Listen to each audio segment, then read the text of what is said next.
গন্ডগোল আজ রত্নাপতির রান্নাঘরে আজকে টক মিষ্টি ঝাল মিষ্টি টক রত্নাপতির রান্নাঘরে আজকে পাটিসাপটা তৈরি হচ্ছে।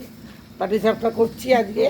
পাটিসাপটা দুধ দিয়ে ব্যাটারটা করেছি, ব্যাটার শুধু দুধের ব্যাটারটা করেছি।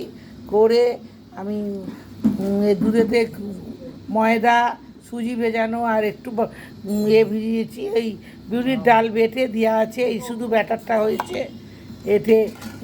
এতে নারকেলের পুর, এতে কাজু কিশমিশ আর খোয়া ক্ষীর দিয়ে নারকেল কুড়ে পুর করা আছে। এটা শুধু ঘিয়ের উপরে করছি।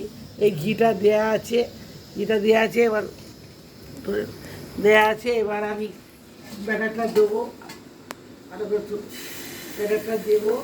ব্যাটারটা দিয়ে একটু গোল করে ঘুরিয়ে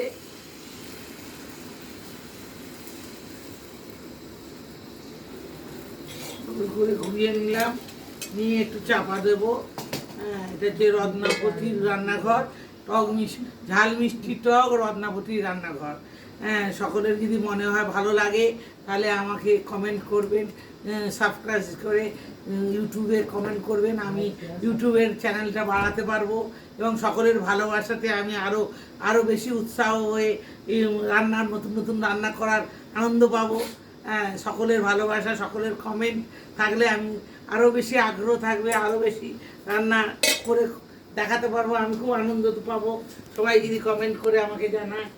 সকলের কমেন্ট থাকলে ইউটিউব চ্যানেলটাও বাড়বে, সকলের কাছে আনন্দ পাবো, করেও আনন্দ পাওয়া যাবে। সকলের ভালো লাগলে অবশ্যই আমাকে এই ঝাল মিষ্টি টক রত্নাপতির রান্নাঘরে সাবস্ক্রাইব করে আমাকে কমেন্ট করো। এই যে এইটাকে ঠিক এই উল্টিয়ে ঠিক ডিমের আমলেটের মতো করে ঘি দিবেও, ঘি দিয়ে ভালো করে ভেজে নিয়ে সুন্দর করে তুলবো।